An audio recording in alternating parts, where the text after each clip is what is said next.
Hello everyone, you're just on time to watch a video of Fluffy and Mittens just strolling around the Neakara desert, having a good time, you know, just chilling, doing their little walk. But, of course, there's also a battle going on, so they won't be chilling for too long. I was playing the Vampire Counts, and I believe my opponent picked Empire, but then he switched to Dark Elves. And this is something you might run into on ladder, where whenever you pick Vampire Counts, someone is going to default to Dark Elves or another faction that can play some sort of blob build against you, and that's just what we're going to see in this video. So you can see in the back there already that there's some Blackguard of Nagaron just standing in a triangle, together with Morathi and then a Bloodwrack Shrine and an assassin. And this may not be like the ideal box or blob, but it's definitely something you could run into. There's like different variants, but the basic idea is the same. Basically very easy to execute, and if you don't really know how to handle it, you can actually lose to it quite badly. Because these types of builds, they just, you know, rely on Vampire Counts being a faction that comes to fight them, and that can only fight in melee, and then you just debuff it, use AoE to destroy everything. And at least this guy is trying something, you know, with his Scourge Hunters. Using the Scourge Hunters to apply some pressure. But the thing you gotta realize as Vampire Counts is that, you know, the enemy attacking you in some way doesn't mean you have to blindly rush forward into their box. You have tools, and I did stick with Vampire Counts because I figured something like this was coming, and sometimes I don't have the patience to deal with it because it's just not a very good game, even if you win most of the time. But sometimes I do want to, you know, try to slap it down. I'm just sending the zombies forward. They're going to take some damage. This seems good for the Dark Elves, just getting free damage in, but really it's filling that bar for their murderous prowess while I'm just losing zombies. And that's one thing I really control in this battle, when he is going to get his murderous prowess.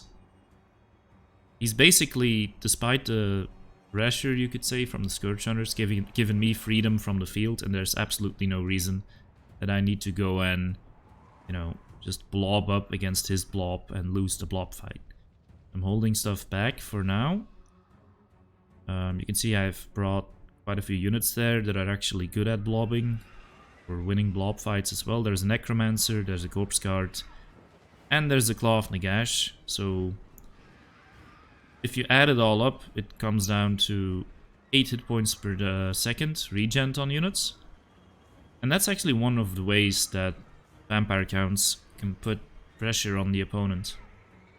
By letting units get damaged and then pull them back and just heal them up for free, well, more or less for free, with units like that. And at this point, I'm just thinking, you know what, I'm even going to heal my zombies. So I'm just taking it slow, and there's absolutely no reason not to. Like, there's no reason to panic because a couple of Scourge Hunters are shooting at you. He's targeting the Mortis Engine. I'm just trying to dodge as well as possible with the Mortis Engine. Some shots hit, but it's fine. The Mortis Engine will regenerate. I do send out the bats to keep those Scourge Hunters busy. And he's actually getting some flying shots on the Graveguard there. That's not great. Now, I send in a Flock of Doom that's upgraded from the Von Karstein Lord. Von Karstein Lord basically does two things. He has Flock of Doom. It's not a great spell, but in this situation, or in this kind of situation, it's gonna get a lot of damage against those elite halberds. It is, of course, 12 Winds of Magic with every cast. That's basically in the heck. Or 3 Raised Dead. But you can see the Blackguard there took quite a bit of damage. It may not look like much right now, but those are expensive units and I'm hitting all of them. So it's quite nice. And a box like that will usually have expensive infantry to hold the line. And then some single entities behind them. The flock doesn't do anything, by the way, to the single entities. I think it does like 9 damage, so it's not worth putting it on single entities ever. Or almost ever. Maybe if it's like the only way you can spend your magic. But yeah, now you can see that flock rattling through, and those blackguard are down to 50% health. So he's also dealing damage to me. I think my units, if I look at it now, are a little bit too blobbed. But the difference is, my units are benefiting from passive healing, his are not. And I'm also chasing with the Vargulfs. He kind of has to slip up for me to catch any of these Scourge Hunter chariots, but, you know, forcing them to move a little bit is at least making it harder. Should probably pay more attention to my infantry as well, so he wouldn't get those flank shots on the Graveguard, because you can see the Graveguard are falling pretty low. But yeah, I'm healing, he's not, and I'm slowly wearing him down with Flock of Doom. So you can definitely, you know, come up against boxes that are better or better executed. And the problem for vampire counts as well is that, like, this build is really anti-blob, because I figured this would be what would be coming, or I figured this was coming. And it can do a lot worse against other builds that are not a box, and that's usually the kind of this frustration of playing vampire counts. That Scourge Hunter does get caught, slowly moving forward, and yeah, that Scourge Hunter is getting quite low. It's probably gonna rout off. It's terrified. Still had quite a bit of ammo, so that's a pretty big loss. Because Scourge Hunters, really, they're quite good here. They could be taking down the corpse guards. They're choosing to shoot the grave guard. But shooting the grave guard is... I mean, it's good because they're quite good against the halberds, but I don't think it's going to win him the game. It's rather, in the fight like this, you want to take out the elements that contribute to the blob being strong. Another Flock of Doom, that's like 4 Flocks of Doom. I think that means I have only 18 power reserve. Necromancer will be able to get some magic back for me, but basically just, you know, putting everything in Flock of Doom. Fluffy and Mittens are just bouncing around there. Been all across the field already. Scourge Hunters being escorted off the battlefield by bats. It's one-way bats. I think one of the best vampire count units, by the way. Can get a lot of value that you won't necessarily see, of course.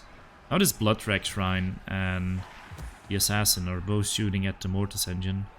It's trying to dodge. Just playing Need for Speed with it. I send in a zombie. Another thing, guys, when dismantling a box like this, is that you shouldn't attack all sides. They want you to attack all sides, and in a strategy game you never want to do what your opponent wants you to do, right? And there's absolutely no reason you would just try to blob around him and get destroyed by Soul Stealer. It's often smarter to attack one side of the box and force it to reposition. As it loses cohesion, it loses a lot of its strength. Now over there, Morathi sort of overextends, attacking into those zombies, and Fluffy and Mittens are on her, get a nice double hit on her there. And yeah, they're just going to town.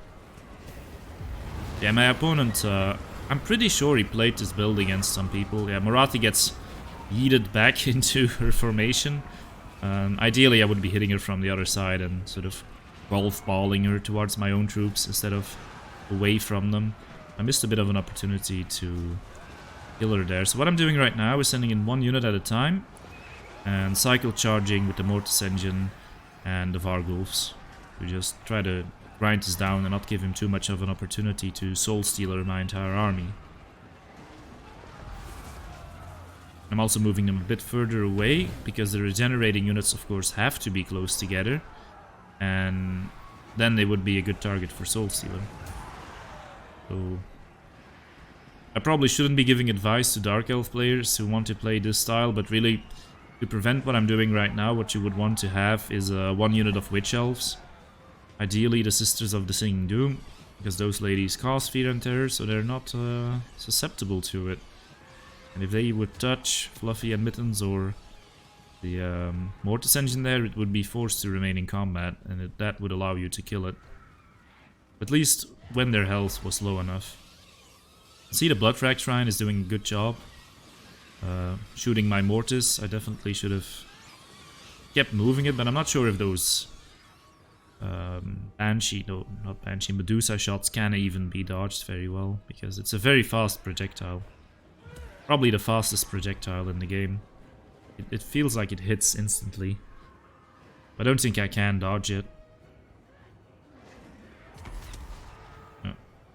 But of course the Mortis engine is regenerating. It's taking a lot of damage, but it's not really dying to it. Black Dragon Egg, not aimed too well. The Conic Sign Stalkers are there, they would provide poison of course. You can also do that with Cryptors or Crypt Ghouls, but because I was expecting, you know, heavily armored Black Guard of Nagarond, I preferred to get the Conic Sign Stalkers in there. Once again, sending one unit in at a time. Those are my regular Graveguard. And Morathi keeps overextending. There are some good elements to this box, but Morathi overextending like that the whole time is definitely not good. I think she's about to die here. Yeah, once again, she's getting pushed by the Varghulfs. And without Morathi, the blob just fails. The reason Morathi is so good, the reason the Dark Elves are so good, and there she goes, just splattered, is because Morathi has such strong debuffs, and you know, any successful blob build against vampire counts typically relies on some aura that reduces enemy melee attack and melee defense, but mostly melee attack. And because vampire counts units have pretty low stats, it hurts them more. Or at least it always feels that way. Because if you're Norsca or if you're Greenskins, you kind of have melee attack to spare, right? As vampire counts, not so much. That's also why the Corpse Guard is such an essential piece of this build. It's gonna buff my units with +5/+5 stats.